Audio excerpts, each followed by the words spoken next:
Have you ever wondered how that, even though there's no man who's indispensable in the sight of God, yet God still insists upon people like Jonah going to Nineveh to preach the gospel? God insists on people like the Apostle Paul. Jesus insisted upon Peter being the leader of the leaders in his ministry, right? Peter, for crying out loud, backslided several times. Jesus insisted that he would rather bring this one back than to lose him. God is the one who does things after the counsel of his own will.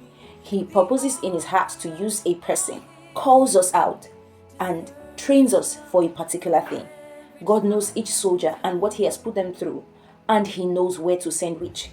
There are some of his soldiers that he would never send to some places. If he does, they would die. Why? Not that they were not trained, but for the specificity of the work that God has given to each person, he knows which soldiers to send. God knows the training he has put anybody through. It is the Lord who trains us. Though he might use men, we mind how we build. This is because these trainings, our way of training, must not shift people or take them away from what God has planned them to go through. The worst they can do is to say, I'm not going to serve God. Just like Jonah, he tried killing himself. The sea refused to swallow him because how dare the sea go against the will of the Father? In fact, the shark should have just eaten him. Probably the whale should have just broken his bones and what have you. No, he just swallowed him and kept him safe and brought him to the exact place God has sent him. God will use Joseph to rule Egypt at the time to preserve the land of Israel, right? Because he had put him through so many training and Joseph passed all of them.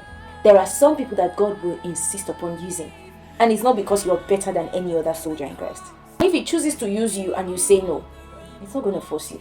He trains another person for the job while waiting for you to come back to your senses. God has blessed you.